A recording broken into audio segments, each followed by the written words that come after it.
All right, what's up, everybody? We got another edition of the Offside Show today. We got stuff to go over. Not the most time to do it, but we're gonna get to it all as much as we can. Seth, how's it going? I'm good. You didn't tell me you changed up the theme music using Motorhead. Now I'm getting for all of you WWE fans out there, I'm getting images of Triple H with his sledgehammer, spine busting people, giving folks the pedigree. I am the game. Yep, for sure. Yeah, I had to do Motorhead today. Piston Stalker Anthony, how's it going today? Pretty good, man. As soon as I heard Motorhead, like Seth said, I thought Triple H like right away. I was like, all right, he switched it up with Motorhead. But let's talk some Red Wings, you guys. Lots of stuff going on. Yeah, I have not followed wrestling that much, so I don't even know what you guys are talking about. So, but yeah, let's get into these topics. Of course, the biggest topic of the day, definitely, Anthony Mantha signs a 4-year, $22.8 million extension with the Red Wings. What are your thoughts on the contract? I'll take a raise of hands. Who wants to go first? I'll go. All right, go ahead, Seth. Some people might think that this is a little much for him, but I don't remember who it was. Whoever said it, made a lot of sense, saying that judging by what he's capable of, it will probably end up being a really good contract. I have no problem with the contract at all in terms of the amount or the length. I think it's a good amount for him to see, give him a chance to be one of those core players in the rebuild. And then, after 4 years, if it doesn't work out, you can, move on from him, trade him. But I'm good with the move. And most of all, what I'm impressed with is Yzerman is the GM. When he sets his mind to do something, he goes out and does it. Yeah, for sure. I like that. Pistons talk. What are your thoughts on this? What are your thoughts on Anthony Mantha's contract? I'm surprised how cheap it was. I thought he would have easily gotten a 6 to 7 year deal. And just to mention like the money, I thought it would have been 6 to 7 million as well. But the fact that this is Yzerman's longest term contract that he signed, I think we have reassurance that Anthony Mantha is part of the long-term future, not like Tyler Bertuzzi. But I honestly thought it was a steal. I mean, if he puts up the points, like let's say he puts up 50 to 60 points, you're looking at a deal that's, averaged around $5.7 million a year. That's an absolute steal for the Red Wings and Yzerman. I absolutely love the signing. If he can stay healthy, who knows what he can do. Well, Yzerman doesn't want him to fight. That's for one thing. Yeah, he finds creative ways to hurt himself, it seems like, every year. If it's not fighting, it's checking or just, something like that. But I hope he can stay healthy. One of my favorite players. Yeah, I think you guys nailed it all right on the head. It's all about health for Mantha. I think this is a very solid deal. It's a perfect middle ground. Like, you can't get a much, honestly, for both sides. I think this is a great deal. 4 years, 22.8 mil. It's just all about staying healthy. If he can stay healthy, we got like a 35 plus goal scorer, a consistent 35 plus goal scorer for us. But again, it all comes down to health. But again, I like the deal. I have nothing negative to say about it. Does anyone else have anything they want to add on this deal? Yeah, I can easily see him as being a 35 or even a 40 goal guy as long as he's healthy. Yep. It's just, you gotta stay on the ice. So good job, Mantha. Good job, Yzerman. All right, we're gonna go ahead and move on and talk about another player who got a deal, but we're going to talk about what he needs to do to get another deal. What improvements do you want to see out of Tyler Bertuzzi? What improvements does Tyler Bertuzzi need to make this upcoming season to get another pay raise? Pistons talk. We'll start with you. I don't know. When I look at Tyler Bertuzzi, I feel like each team needs kind of like a grinder like Tyler Bertuzzi, but the fact that Yzerman didn't really want to give him a long-term deal tells me that maybe he wants to see more of what Tyler Bertuzzi can do. I think if he wants to be part of this team, he's going to have to be more consistent on the defensive end of the ice. But other than that, I think offensively, he's just a grinder. He'll get you just those goals that not a lot of people want to go out and get. It's just an effort thing with him. But defensively, I think he needs to get better if he wants a long-term deal with the Wings. Okay. Seth, I know you kind of aren't as high on Bertuzzi as maybe some others. So what are your thoughts on this question? Yeah, well, honestly, I'm not going to say that I don't see him as a long-term piece of the team, but I don't really see him as being like a top 3 player, like he is right now, because he is only in that position now because the team really doesn't have much else going for itself. I see him as being more as a guy, ideally, as sort of like maybe, I don't want to say Maltby because I think he will score a little bit more than Maltby, but kind of similar to Maltby to where he's a grinder. And, Maltby was a grinder, could hit people, and could provide some timely goals, some clutch goals, particularly in the playoffs. So that's the type of role that I see Bertuzzi in. I don't really see him as really being able to get much better than he is. I feel like where he is at now, that's where he's going to be, which there's nothing wrong with that at all. So it's really hard for me to say. I think it's more dependent upon how Yzerman views him as how he fits on the team long term in terms of the players that he's going to bring in and bring up. So I don't think it's anything in particular that Bertuzzi can do. It's more dependent on Yzerman than anyone else. Okay, I mean, honestly, I'm gonna have kind of a simple answer and kind of a bland answer, but he needs to get some more points. That's pretty much what my answer is. Get some more points and get yourself a Selke Trophy vote. Now, I think this might get a little forgotten, but Dylan Larkin actually did get some Selke Trophy votes in the 2018-2019 season. So I guess those are my 2 ways that he needs to, or at the very least, do something that will get you a vote. Because Larkin, he didn't even come close to winning the Selke Trophy, but he got some votes. And Bertuzzi needs to do that, find a way to get some votes and do something too that warrants getting some votes and get some more points. Like, we need to get to like the 60 to 70 point range, in my opinion. I don't see that happening for him. No, I don't see it happening for him. Selke Trophy's more doable. Selke Trophy's more doable for him, in my opinion. Well, okay. Well, yeah, that's what I think. He needs to get those things up, get his points, but you guys don't really see it happening. So I don't know. I don't think if we don't see it happen, I don't know. I just don't know what his long-term place on the team is. It's hard to tell right now. It's not that he's not valuable. It's like Seth said, we don't really have a lot. That's why he's on the first line. Like, once all the prospects comes up, you could make a case. Maybe he's a second liner, maybe he's a third liner, and you don't want to be paying him $4 million to be a second or third liner, Oh, no, I agree. I agree with you guys. I do agree with you guys. No, that's pretty much my take. Does anyone else have anything they want to add to what he needs to get better at to get another pay raise? No. Nope. I'm sorry, Seth. I interrupted you. No, I'm saying nope.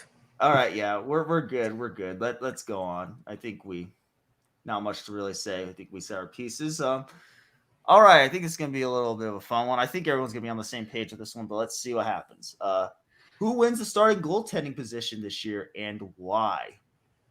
All right, Pistons talk. We'll start with you this time. I think it's going to be Thomas Greiss, just for, the fact that the type of season he had with New York, I think that's something, he's more of a number 1 goalie option for the Wings right now. Not to say Jonathan Bernier can't play starting goalie. I think he's just more comfortable playing that backup position. That's just my thing on it, but I don't know how you guys feel about Greiss being the number 1 goalie from day one. Yeah, I'm really close. When I looked at it, I thought it was 100% going to be Greiss, but I don't know. Like, it's tough to say right now. Seth, who do you think is going to win the starting goalie position this year and why? Believe it or not, I'm not totally sold on Greiss being the guy from day one. I mean, I'm not, he's obviously a very solid goalie, but I feel like it would be a bit of a battle, at least in the beginning, between him and Bernier. Granted, Bernier has been a career backup throughout his career. I just believe that it will probably be a toss-up in the very beginning. Even, whoever emerges, it will probably be very much a shared load. We won't see one of the guys play like 65, 70 games. I think it'll be a pretty much shared load. So, but I really don't think we could go wrong either way with whichever guy ends up being the top goalie. It may very well end up being Grice, and like PD said, Pistons Talk said, because of how he was with the Islanders, and I think even farther back with the Sharks, I wouldn't get nervous at all with him being our number one goalie, not one bit, especially at this point where the Red Wings are still rebuilding. Yeah, for sure. All right. So here's the careers so far of each of these goalies. Thomas Greiss in his career has a one. Like I'm not big on putting win-loss records on one player, but it's there, so I'm gonna put it out there that it's there. For Greiss's career, he's 137, 90, and 28. He has a 915 save percentage, a 2.63 goals allowed average, and 13 shutouts. During his time at the Islanders, he is 101, 60, and 17 with a 915 save percentage, a 2.70 goals allowed average, and 10 shutouts. In the 2018-19 season may have been Greiss's best season. I'm not 100% sure, but looked pretty good. 0.927 save percentage, 2.28 goals allowed average, and 5 shutouts. Now, Bernier, for his career, he does not have as good of a record, but his production doesn't look way different than Greiss's. But for Bernier's career, he's 152, 148, and 38, and he has a 912 save percentage with a 2.76 goals allowed average and 18 career shutouts. However, in the 2019-20 season, which was kind of recent, it wasn't the best season for Bernier. 15. I don't know, how was this season? I don't know what I'm talking about. Bernier had a 15, 22, and 3 record, a 907 save percentage, 2.95 goals allowed average, and 1 shutout. Honestly, I don't think the stats look all that different for these two guys. I think the situation Greiss was in New York is going to be a lot different than the situation he's coming to.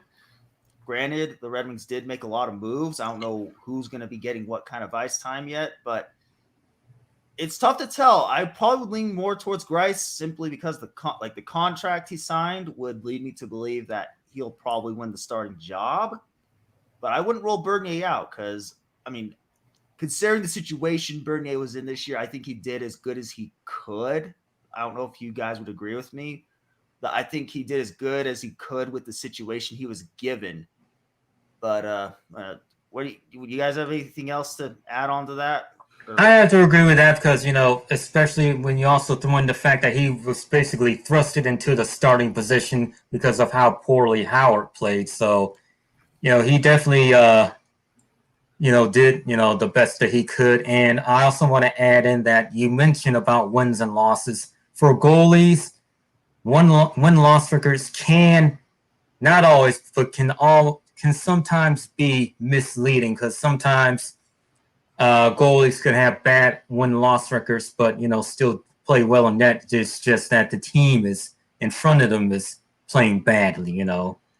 It happens sometimes even to some of the best goalies. Like I remember, I think it was the 95-96 season. Dominik Hasek went through a tough season with the Sabres. Even though he had won a bunch of Vezina trophies before and after, so you can't always look at win-loss records. And you have an extreme case, now again, going back to the 95-96 season with the Flames, where Trevor Kidd had better stats than Rick Tabaracci, but somehow Tabaracci had a much better record. It's just really weird. Like, I think Tabaracci was a few games above 500, and Kidd was a few games below 500. I guess for whatever reason, the Flames gave Tabaracci more goal support, I guess. It was just really weird that season. Like I said, I I am like not big at all on putting. I don't like putting win-loss records on one single player because I just don't think that's fair. Like that, it's a team game. There's a lot of circumstances that affect it. No, but I mean, I think it's a toss-up. I really do. Like he's not coming into the situation he was in New York. That's my biggest thing. I don't know if he's going to perform if you swapped Bernier and Grice. I'm not going to say the results would have been the same, but I guarantee you Grice's stats would not have looked nearly as good if he was playing on the Red Wings a season ago, the way they looked when he was playing on New York. And their style's a bit different than, their style's a bit different than ours. Like, and they were like a good defensive team to begin with. Business Talk, do you have anything else to add on to this whole topic? I think a good measurement when you're looking at goalies is you have to look at the save percentage and goals against. That will really tell you what kind of goalie he is. Like win-loss records, like you could have just like a complete stacked team like Grice did in New York, and his wins might not translate to the type of goalie he is, like you said. We did get a little bit better on the defensive end, adding guys like a Stretcher from Vancouver and that guy from Vegas. But I don't know. I'm kind of partial towards Grice because I think Bernier absolutely got exhausted because Jimmy Howard was completely useless out there. I think like what Seth said, they probably would split. It could probably be like a 50-50 split between the both of them just to have fresh goalies, going into a long season. Oh, yeah, for sure. I like that. I mean, that's probably what I'm leaning towards, actually, now you mention it, is that they'll probably split a lot of time and then just ride with whoever's got whoever's hot, Yeah, whoever's hot, and just ride with whoever's hot at the time. All right, does anyone else have anything they want to add on the starting goalie for the upcoming season? No, I think we beat that thing to death. Yeah. It's so funny. We didn't even talk. We talked about that was definitely the longest segment we've had for sure so far. But yeah, all right. Now I think this could be a little bit of a fun question. Who will constitute the first line for the Red Wings in the 2021 season? Seth, I'm going to start with you this time. Well, to be honest, I really don't see much variety or much difference from the start of last season with Larkin, Mantha, and Bertuzzi, because I really don't really see who else you could go with. Everyone else is, either will still be down in the AHL or over in Europe. So who else do you really have? I mean, are you going to put Philp on that top line? Even when he was in his prime, he was at best a second line guy. Are you going to put Nielsen on that first line? No. Who else are you going to put on that top line? So Bobby Ryan, I don't know. Oh yeah. Well, I forgot about him, but they might will put him on the second line or third or even third line to provide more depth. Probably second line. Yeah, that's my guess. Oh, but who will be the first line defenseman also?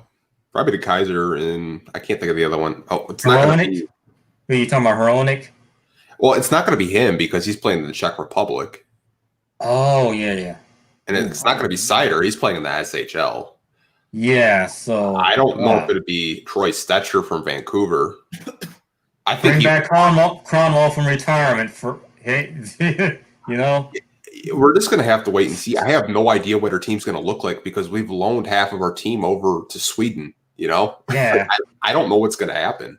Like I think the first line will still be the same. I think the second line and third line might be more interesting to talk about. I don't know about you guys. Yeah, that a lot can happen there. Second, third line, a lot of variables. Do you want me to make a banner for that really fast? Sure, why not? All right, hold on 1 second. This will give me a sec. Sorry. Be patient with me. Being a corpse right now.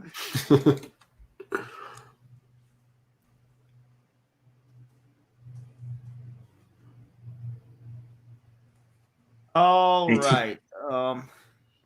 Here we go. Who will constitute? Oh, oops, wrong question. There you go. Who will constitute the second line for the Red Wings in the 2021 season? All right, Pistons talk. Let's try us off with you now. So, assuming Zadina can come back. I'd probably put him on the second line. Probably Bobby Ryan on there at the other wing, and maybe you could throw in a Filppula or a Sam Gagner. I don't know. I feel like we have so many veterans that you could put on that second line just so it's not god awful like it was last year. But that would probably be my assumption on the second line. All right. What about the defenseman? Who do you think will be the second line defenseman? I know we don't have much. I don't know. I don't want to put Alex Biega out there in the second line. I feel like he's kind of like maybe a third, but you're kind of, there's like no depth right now because we're all over in Sweden. So probably Biega and John Murrell out there for defenseman. All right. There's one guy. Hold on. There's one guy I'm surprised you guys haven't even brought up yet. Seth, who do you think will constitute the second line for the Red Wings in this season? Gagner is an intriguing choice, but I could maybe also see, I hate to say it, Nielsen or Filppula. Nothing against Filppula now, but he's in hockey terms, he's old as dirt, and he's not the player he once was. Ideally, I would have loved to have seen Veleno develop to the point where he could be the second line guy, but that obviously hasn't happened yet. So, but I agree with Pistons talk with Zadina and Ryan on the wings. And for defensemen, I have not the slightest clue, to be honest. No clue at all. Okay. All right. Fair enough. Actually, before I go on, so are we for sure not going to get certain players back before the start of the season with the loan, or are we going to get them back?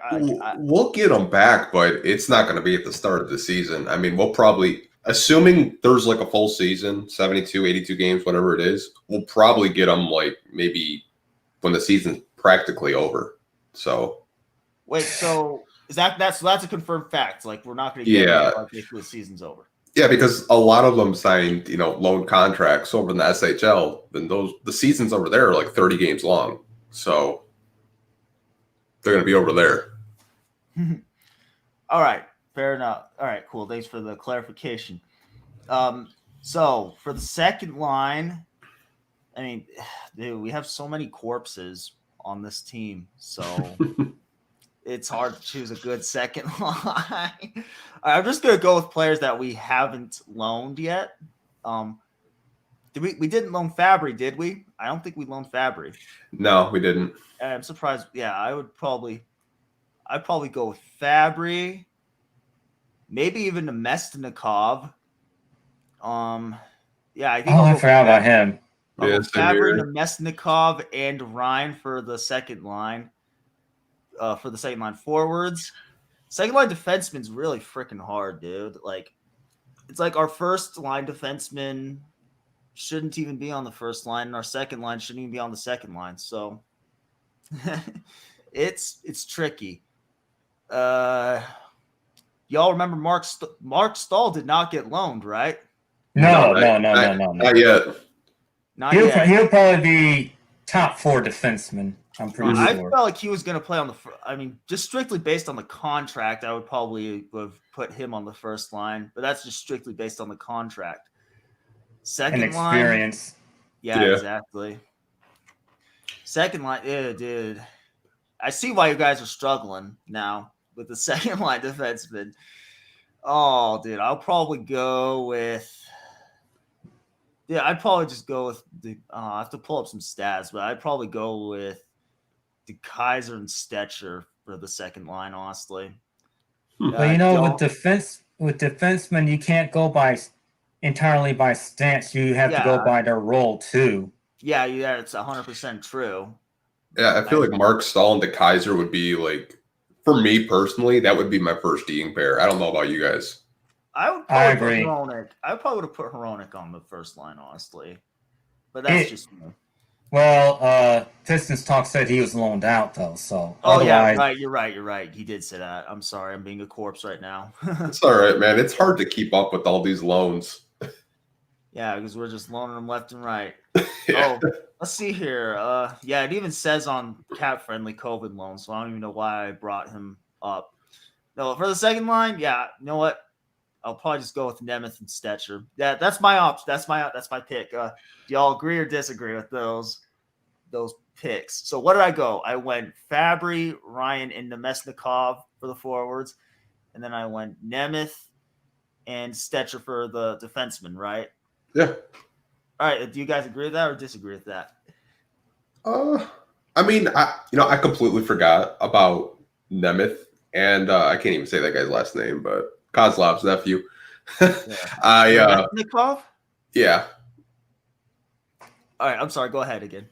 Yeah, I think that you could make such a case for that second line. It's just refreshing. We actually have players that aren't completely ass. Like, we might actually win 30 games. Don't play. That's fun. Oh, I was about to say a curse word or a bad curse word, but no, that's hilarious. No, I mean, no. We still have a long way to go. We definitely still have ways to go, but it's a big improvement. No, you don't have Jonathan Erickson or Applicator out there. I mean, hallelujah. Yeah.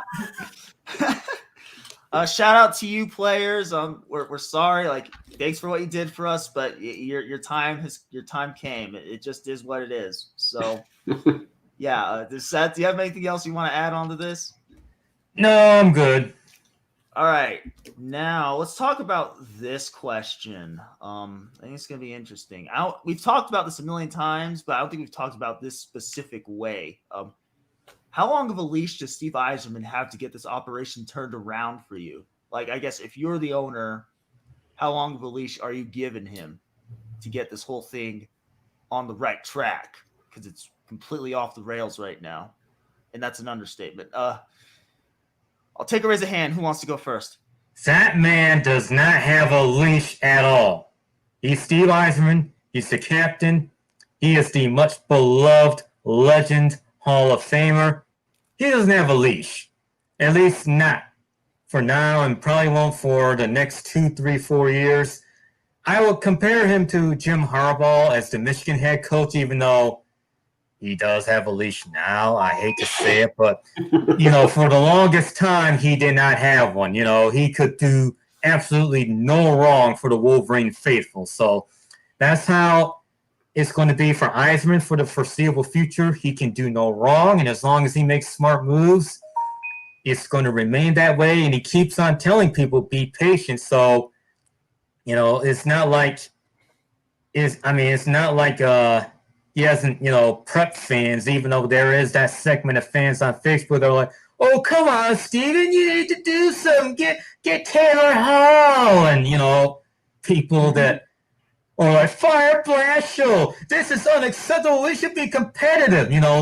Spoiled fans who knew nothing but playoff success, chasing Stanley Cups that don't remember the Dead Wings era. Aside from that unruly bunch, most fans, I think, are very understanding of the situation. And even Mike Valenti on 97 won the ticket when Yzerman first got the job, said that Yzerman is the one GM in town that should, be beyond reproach right now.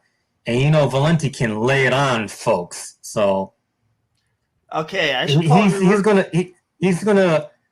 I think for now he's gonna get as much time as he needs, because foreseeably it'll be at least 3 years before they're a playoff team, and 5 before they're legitimate cup contenders.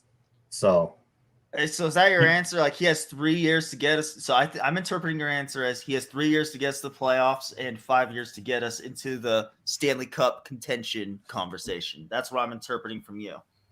Yeah, but it's not like I see Chris saying 5 years or else you're fired.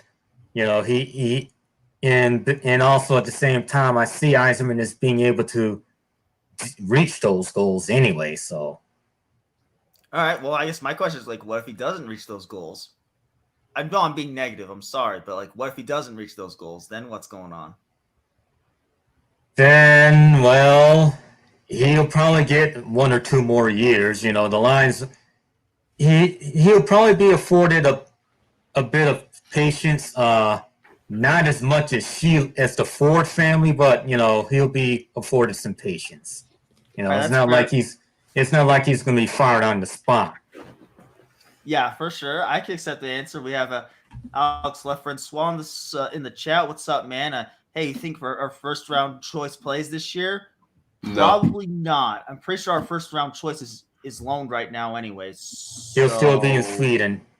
Yeah. The most he could probably do is AHL. I think that's the way the Sweden contracts work. Yeah, for sure. But yeah, what's up, Alex? Thanks for joining in the chat. But yeah, Pistons talk. What are your thoughts on that? How much of a leash, if you were the owner, would you be giving Steve Yzerman? However long he wants, honestly. You'd give him 10 years if it took him 10 years? It ain't going to take him 10 years. No, it's not going to take him that long. I look at what he built in Tampa, and I think he can replicate that. He knows how to build a team. And if you're going to say, well, fire him in 3 to 5 years if he doesn't do that, I think it would be very foolish. We had a GM in Ken Holland who completely just destroyed the Red Wings' future, giving contracts to guys like Nielsen. It's refreshing to have a GM like Steve. You saw what he did this free agency. He completely just upgraded our forwards, upgraded the defensemen. You give him even more cap space next year because we're going to have so many free agents. He can go after the big fish next year if he wants to, fast forward this rebuild. But, I'm giving him a long leash because I've seen what he's done in Tampa. All right. No, let me be clear. Like, I'm on the same page with y'all. I'm giving him the time. I'm giving him the necessary time. If I don't expect this, if we don't make the playoffs next year, you're not going to hear any fire Yzerman or fire anybody rants from me. You already don't really hear any rants from me ever, but that's not what I'm going to do. There's going to be no fire Yzerman if we don't make the playoffs next year. That's not what's going to happen.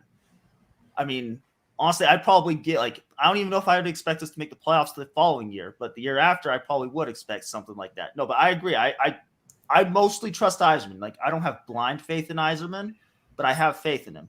You know what I'm saying?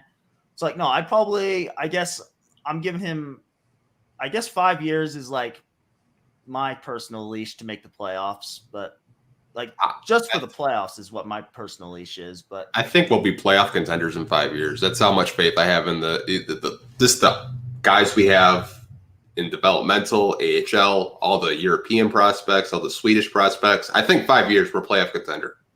No, I agree. Yeah, I don't know how I'm coming off because I'm mostly on the same page with you guys. I would be shocked as hell if this thing doesn't get turned around. I get it, man. Suffering Detroit sports fans. We just need one good team to root for. No, I do expect Yzerman to get this turned around. I don't know. I guess I want to talk about the other side a little bit too, because there's always a possibility that the other side happens. What if his brain just fries and he becomes a Mike Milbury type of GM? Okay, that's an extreme right there, but anything can happen, I guess, is my overall point. But we got another. Not going to happen. Mike Milbury, come on. But, I guess from my viewpoint, even though I became a Wings fan, towards the start of the playoff streak, I have a proper perspective, and I actually kind of see it as an exciting new experience to see the Wings in a rebuild and seeing how the prospects are doing. I see it as an exciting new challenge. I don't see it as being oh my gosh, they suck so bad. They need to be better. They need to be a playoff team. They need to be winning cups again. Oh my gosh. That's not me. That's definitely not me. No, like I said, I'm mostly on the same page with you guys, but I don't know. I guess always be prepared for whatever happens, I guess. No, but I don't even remember what I was going to say, but Alex Leffer and Swa, Anthony, Tyler Bertuzzi had similar issues with fighting injuries. Do you think you can adjust? Yeah, I think they can adjust. I don't know if they will, but I absolutely think they can. Do you guys have anything to add on to that? Well, we got Tyler. We don't have Todd anymore, but oh yeah, Todd. I'm sorry. Yeah. I don't know why. I don't know if you meant to put Tyler, but yeah, I mean, he does get into fights a little bit because people like to screw with Tyler Bertuzzi for whatever reason. I don't know if it's because he's on the shorter side, but as long as he doesn't injure his hands, I'm fine. fight to your heart's content. Who cares? Yeah, Same here. Go and whoop some ass. I don't know. All right. Does anyone else have anything to add on Yzerman's leash, or do you think we're good? Nah. Nope. All right, we're good. All right. So now we're going to talk about one of our players, one of our draft picks. Hold on one second. Yeah, we're going to talk about one of our draft picks. What are your thoughts on Red Wings second round pick William Wallinder? Who wants to go first? I'm taking a raise of hand again. All right. I'll go ahead and get my thoughts out of the way. All right. From what I know, I'll admit, full disclosure, it's not like I've watched a whole bunch of videos and looked up a whole bunch of info about him. But from what I can tell, he is a, smart, intelligent defenseman, well-rounded, because those are the type of players that Yzerman drafts, forwards and defensemen, guys who can, with a high hockey IQ. But in terms of my gut feeling, he's a long-term pick. He's not going to be in Detroit for a number of years. So he's going to spend some more time in Sweden, probably a year or two, then spend at least a couple years after that in the AHL. So this is a long-term pick for sure, in my opinion. That's it. Yeah. Hey, you guys, I don't know what happened. I don't know if I lost connection for a second, but yeah. Like, so everything's good then. No connection problems or whatever. Okay. Yeah. All right. Pistons talk. What are your thoughts on this draft pick? I was kind of surprised that we took him in the second round, but Red Wings are just in love with Swedes. I think we can all agree with that. They love their Swedes, but I think what Seth said, I think he's going to be a project player. I mean, he's a 6'4" defenseman, which I think I told you guys he broke his foot, so he's got a foot injury right now. But I think we'll probably see him in another 3 to 4 years. And I'm kind of being generous there, but I think he's a defenseman that has a lot of upside and potential. Yeah, I think we're on kind of the same page. Like, I think his upside is. You're breaking up. Good. The question is, can the development staff bring out all the good upside, take out all the. I'm breaking up. Okay, yeah, I don't know how to fix it. No.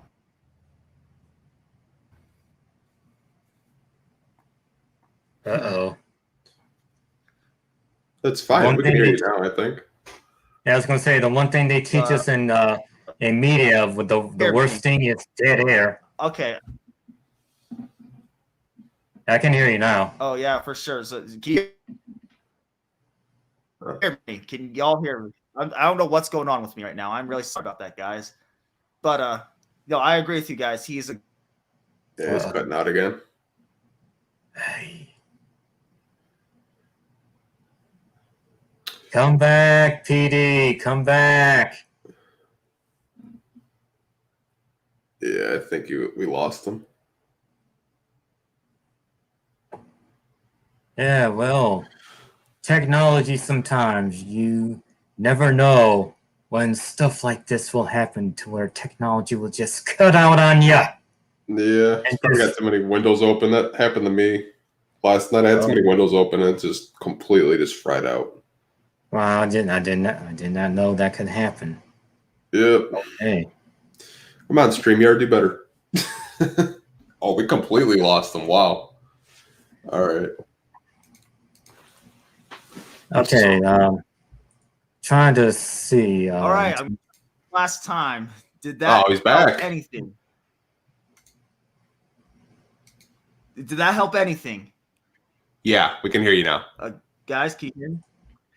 All right. I am so sorry. I don't know what's going on with me right now. Yeah, I think you guys beat the topic to death. You guys nailed it right on the head. He's a good project player. I think he has upside. Does anyone else have anything they want to add on to this? Nope. All right. Nah. Yeah. All right. We'll go on to your segment, Seth. Seth segment, take the floor away. Okay. It's going to be pretty simple this time since we pretty much have gone through major free agent signings and, well, in this case, re-signings. We're going to go back and talk about our favorite and least favorite free agent signings. We're going to keep it to limited to players that were signed that weren't already on the team. So, because if we do re-signings, that could, that's not exciting. So we're going to go with free agents that became Red Wings. So, like for me, my favorite signing would be Luc Robitaille, 2001. That was part of that real big offseason where the Wings acquired Dominik Hasek in a trade and then signed Robitaille and then Brett Hull. Robitaille had always been one of my favorite left wingers. I'm a guy that loves offense. And in terms of left wingers, you couldn't get any better than Robitaille in his era. 63 goals in 92, 93. And in his first stint with the Kings, never scored less than 44 goals in a season. Then with the Pens and the lockout shortened season 23, he struggled with the Rangers, but then when he was back at the Rangers, just said Rangers. When he was back with the Kings, he was back to being a 30-goal guy. Of course, he was a little bit older and, was in the dead puck era where scoring was lower. So 30 goals for him, 30-plus goals was pretty good for him. So when the Wings signed him, to try to load up on guys to win another cup, and because he hadn't yet to win a cup in his career, I was absolutely excited. Oh my gosh, he had been one of my favorite non-Red Wing players. So to see him sign, I was so excited. Least favorite signing, I think you guys know where I'm going to go with this. Frans Nielsen.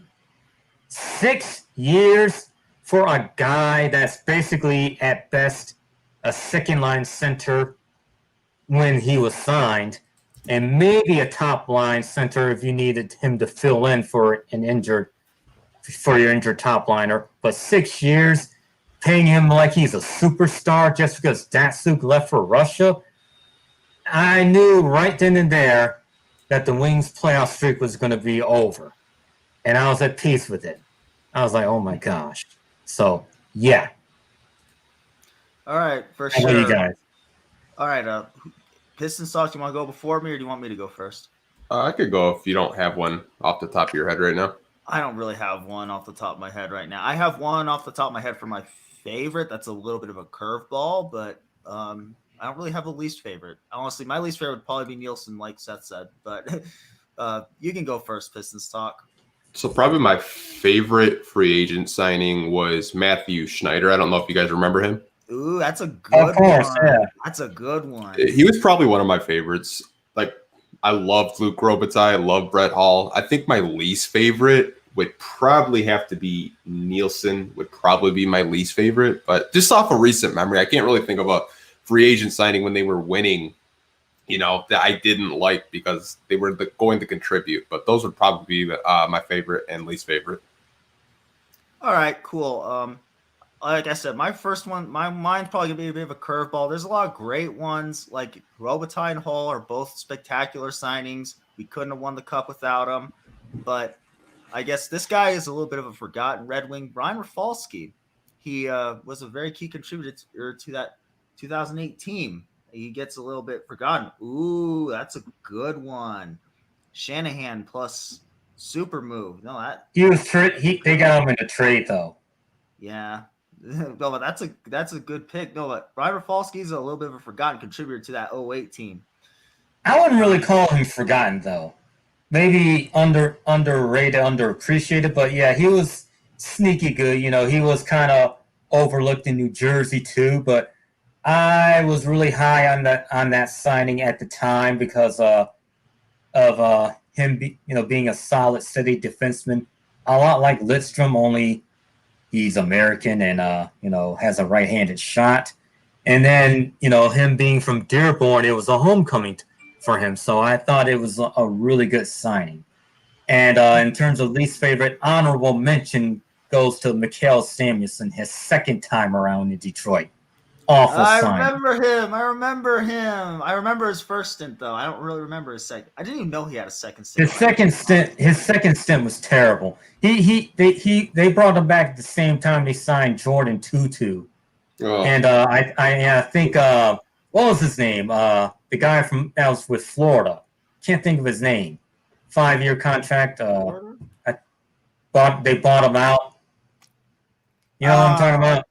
No, I played like did good his first 2 or 4 games, then got hurt and then sucked after that. Gosh. I'm sorry, Seth. I can't. He played for the Panthers before that. Can't think of his name. I can't think of it either. It's been a minute. Yeah, I'm sorry. I'm useless. 14, 15. Okay, I got to go back to the 14-15 season. Because that's when or 13-14 season. Ay. No, I think that's a good pick for Samuelson. I forgot. I didn't. That is really bugging him that I can't think of who. All right, what season is it? You said it's the 13-14 season? Because I can pull up right now. And I'm just that's when they signed him. 2013. All right, I'm going to just read you a bunch of names and then just tell me if. And they bought him out. Abelkader, Alfredson. No. Almquist, Anderson, Bertuzzi, Callahan, Cleary, Datsuk, DeKaiser, Eves, Emerton, Erickson, Ferraro, Franzen. Slow down. All right. Erickson, Ferraro, Franzen, Glendenning, Gustafson, Helm, Howard, Yurko, Kindle, Cronwall, Lashoff, Legwan, Marchenko. That almost feels like it's it, honestly. Miller, Mrazek, Nyquist, Ouellette, Polkinen, Quincy, Samuelson, Sheehan, Smith, Sproul, Tatar, Tutu, Weiss, and Zetterberg. Might have been Weiss. Weiss. Yeah, it was Weiss. All right. That's a good pick. Ooh, Huberto? I don't know. Maybe. No, but when did we have Huberto? I don't remember, honestly. I feel like it was like, I'll look it up real fast. No, but oh no, he was trying to help you out, I think, actually. That's why he said Huberto. But yeah, Weiss was the guy you were looking for. No, but no, I guess no. Did we signed Hasek, right? Did we sign Hasek or did we not sign Hasek? I think we traded for him, didn't we? Yeah. Oh wait, no, yeah, you're right. We did trade for him. Yeah, for Kozlov. Yeah. You guys didn't mention Brad Stewart. Ooh, that's he was in a trade. I thought he was a free agent signing. No, he was in a trade for a conditional 5th-round pick, which was a steal. Yeah. That was during the 07-08 season. That was a steal. And people don't realize how much the Red Wings blue line got worse after he left. You know, people talk about when Lidstrom left and Rafalski, but when Stewart left, yeah, that hurt too. They all went to hell after that. Yeah, pretty much. All right. Yeah, he was basically the guy that if you didn't hear about him, that meant he was doing his job. Yeah, pretty much. No, so did I give my picks? I guess my picks were Rafalski and Nielsen for my favorite and least favorite. Yeah. So, okay. Yeah. Right, does anyone else have anything they want to add on to this topic? No, that's it. All right. Sounds good. Is there any other topics you guys want to discuss today really quickly? Sweden's playing Russia right now, but other than that, nothing really. All right, Seth, is there any other topic you want to talk about really fast that we didn't talk about yet? I think we're good. All right, so as long don't play anymore. As long as Bettman doesn't try to play 82 games, which would be totally dumb if you're going to start in January or whatever. 82 games is crazy. So yeah, that's my rant. Did we talk about the OHL thing or no? Oh, you want to talk about that really fast? Do you guys want to talk about the OHL? Did we talk about that last week? We have not talked about the OHL yet. Okay. Maybe it was just our our Twitter chat. Okay. Yeah. Yeah. Go ahead and introduce it. Pistons Talk, I think you're a little more informed on this. So can you give us a little bit of background? They want to ban hitting so they can lessen the spread of COVID, which I really didn't understand that. I was like, I get you don't want to get COVID, but if you're not going to have hitting in hockey, I think it's just you're gonna develop a lot of bad habits, in my opinion. Like you're gonna be skating with your head down, and you come up to the NHL, someone's just gonna knock your socks off because you're not paying attention, you're not looking up. But I don't know how you guys feel about that. Like I don't think it's a confirmed thing yet. Like they're talking about it, but it's not confirmed yet. It's not confirmed, but I mean, if they do that, I mean, you're gonna have some prospects that are gonna play over the OHL. Like Cole Perfetti, for example. I thought that's who we were going to draft, but he's going to be playing with no hitting. Imagine what kind of habits he would develop if there's no hitting in the game. Yeah, no, like that's like if your concern is to prevent the spread of COVID, then that's stupid. Like, then don't play. Just don't play. Like, you're already less than 6 feet apart anyway. Your defender is literally standing like when you're defending the dude, you're not standing 6 feet away from your defender unless you're in certain situations. Like, this just feels really pointless. The only way to stop it is to not play. Like, like I think one of the guys brought up a good point. So X amount of people sitting on a bench next to each other is not going to prevent the spread of it. Like, come on, man. Seth, what do you think of this?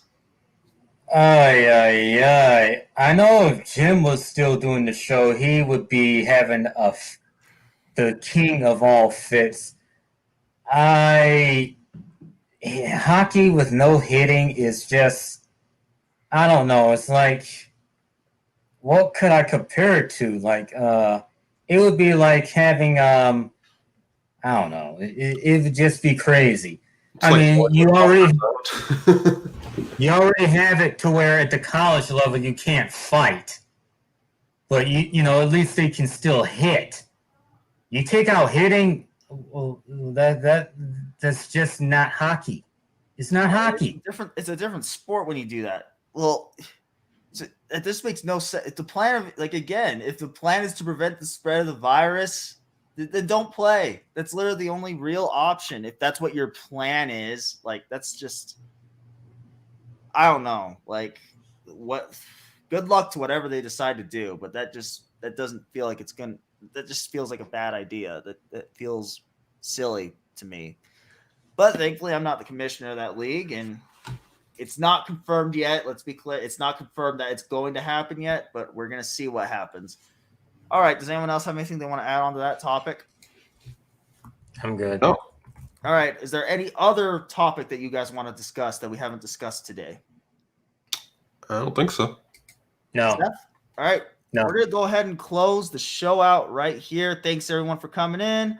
I'm sorry for my connection issues. I'll make sure to work on that and make sure that doesn't happen too much. But, yeah, who wants to give final thoughts first? I'll take a raise of hand.